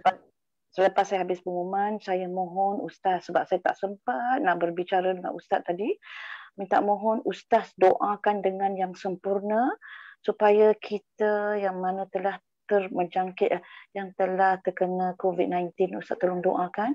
Dan juga doakan untuk kami semua diberi perlindungan di dalam peliharaannya dengan COVID-19, ya Ustaz. Okey, pengumuman saya adalah esok jam 10.30 pagi. Saya difahamkan memang Ustaz pun ada tadabbur surah Al-Waqiah dan saya mohon Ustaz dapat merakamkannya supaya kami juga dapat mendengar selepas kelas Ustaz esok. Kerana kami esok akan bersama-sama Ustaz Zulkarnain Hamzah dengan dari sudut fiqh dengan kitab Talbis Iblis, ya. Jadi linknya Ustaz Zulkarnain hanya akan boleh memberi saya selepas subuh esok. Jadi saya akan hantar posternya dahulu dengan gambar kitabnya. Jadi pagi esok baru saya boleh menghantar link-linknya. Dan Ustaz pun kata Ustaz akan berikan saya laluan untuk saya masukkan ke dalam tadabur chat group PWIB. Betul ya Ustaz, ya? Ya Ustaz, ya? Ya. Okey. Dan I think saya rasa saya itu sahaja. Jadi sebagaimana awal minggu lepas saya buat pengumuman yang kelas Ustaz bersama-sama kami dengan PWIB hanya pada minggu pertama dan minggu kedua. Di atas permintaan ramai, kami telah meneruskan supaya Ustaz akan bersama-sama kita pada setiap hari Isnin. Terima kasih Ustaz kerana Ustaz bersetuju di atas permintaan ini. Itu sahaja Ustaz, ya. Jika ada soalan ke ataupun Ustaz ingin membaca doa, dipersilakan. Sekian Ustaz. Okey, kejap. Saya menjawab dulu dekat soalan dekat chat tu. Sekejap ya, saya jawab soalan tu. Tanya sekejap. Sekejap. Sekejap ya. Saya jawab soalan sekejap.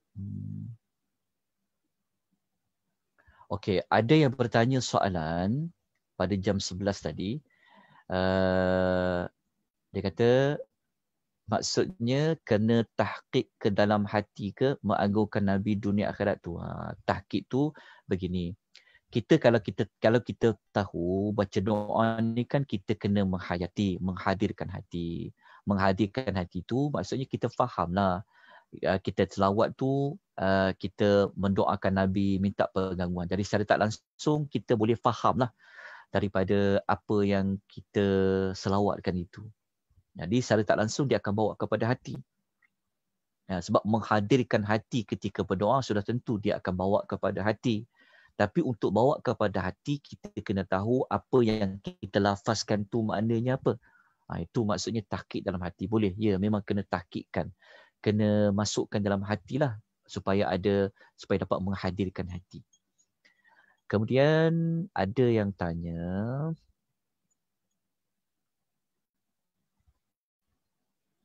okey, semua video-video siapa yang terlewat masuk, dia boleh lihat di YouTube pun ada. Kalau macam hari ni 24 jam akan di-upload.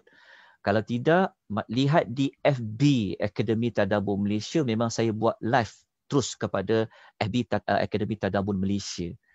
Nanti boleh tengok di sana, insya-Allah ada rakaman dia.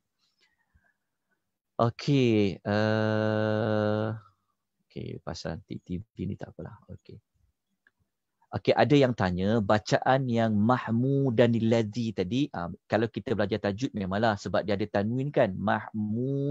Mahmudan tadi kita letakkan tanwin mahmudan. Tadi kita tukar dia kepada mahmudani. Jadikan dia nun kecil danil. Letakkan mahmudanil ladzi. Bacaan dia. Okey, kemudian ada yang tanya. Maknanya wasilah ni ada pelbagai makna, jalan atau perantara kepada Allah. Okey. Kalau kita rujuk dalam Quran, memang ada perkataan wasilah bermakna perantaraan dan jalan. Macam kita boleh jumpa pada ayat nombor 35 dalam suratul Maidah. Muka surat 113 kita akan jumpa yang perkataan wabtaghu ilaihil wasilah. Carilah jalan yang mendekatkan. Betul. Wasilah kalau dalam Quran tu maknanya adalah perantaraan, jalan nak pergi kepada Allah, wasilah. Tetapi dalam hadis tadi wasilah tu bermakna satu tempat yang tertinggi di dalam syurga.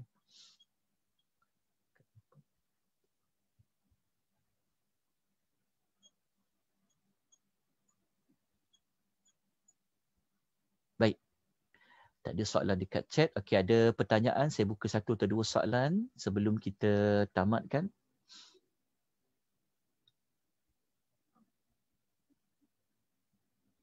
Tak ada.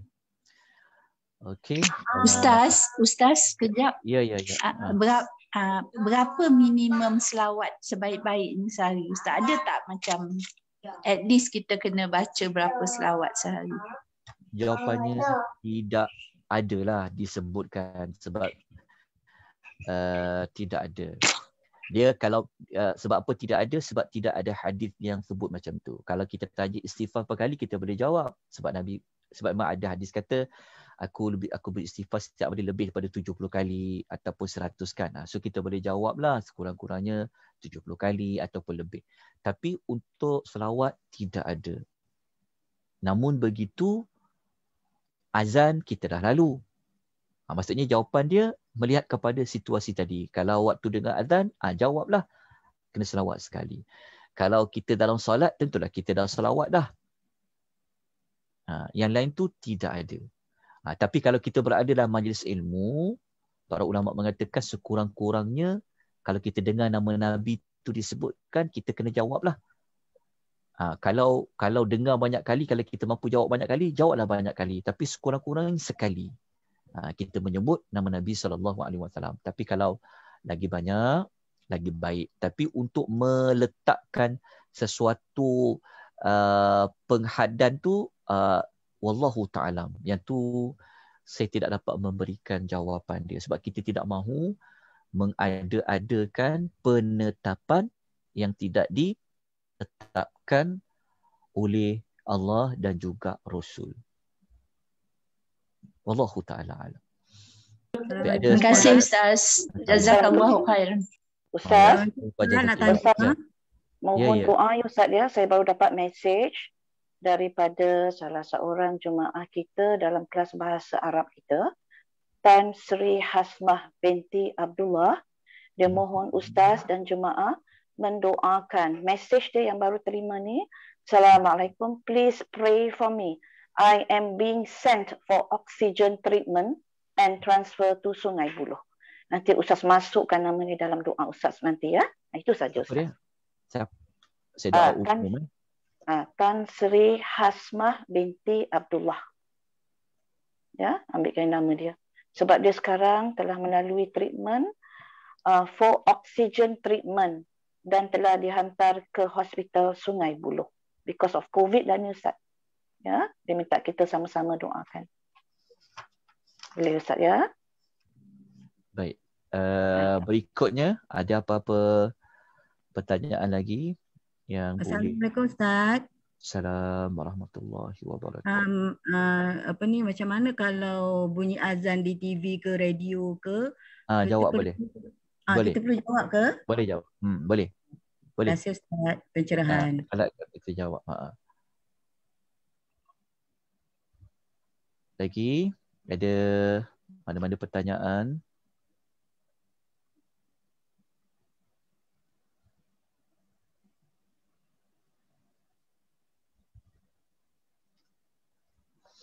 Ada?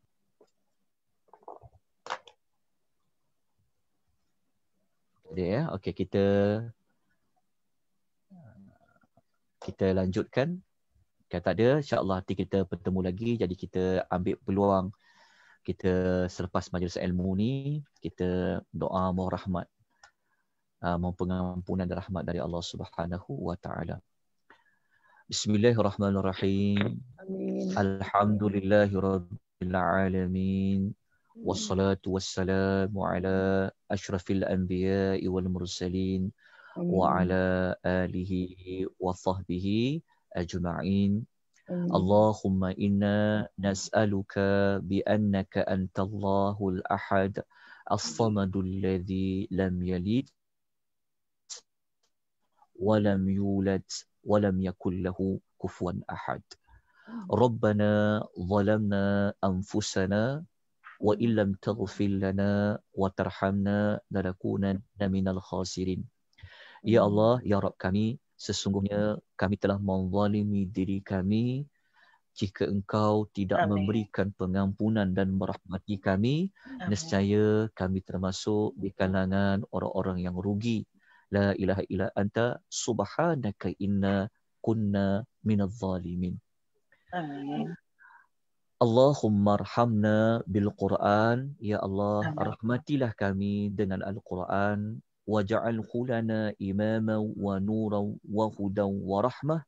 Jadikanlah Al-Quran ikutan kami, cahaya dan petunjuk dan rahmat bagi kami. Amin. Ya Allah, ya Rahman, Engkau kurnialah kepada kami kesihatan tubuh badan kami, ya Allah. Engkau kurniakanlah kesihatan kepada saudara-saudara kami, ya Allah. Di antaranya adalah Tan Sri Asma dan juga kepada saudara-saudara kami yang lain, ya Allah, yang sedang menghadapi ujian darimu, ya Allah, iaitu ujian COVID-19 ini, ya Allah. Sesungguhnya ia adalah di antara izinmu, ya Allah, sebabmu, ya Allah, kepadamu kami bergantung, kepadamu kami bersandar, ya Allah. Engkau sembuhkanlah mereka, ya Allah. Engkau peliharalah mereka, ya Allah. Engkau berilah kesembuhan yang sempurna kepada mereka, ya Allah. Engkau lindungilah diri kami, ya Allah. Lindungi diri ahli keluarga kami, rakan-rakan kami, seluruh manusia ini, ya Allah, yang beriman kepadamu, ya Allah, daripada mendapat ujian musibah ini, ya Allah. Rabbana hablana min azwajina wa dhurriyyatina qurrata a'yun waj'alna lil muttaqina imama.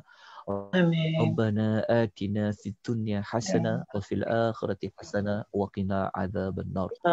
Wa sallallahu ala nabiyyina Muhammad wa ala alihi wa sahbihi wasallam. Subhana rabbika rabbil izzati amma yasifun. Wassalamun ala al-mursalin. Alhamdulillahi rabbil alamin. Amin. Amin. Jazakallah Ustaz.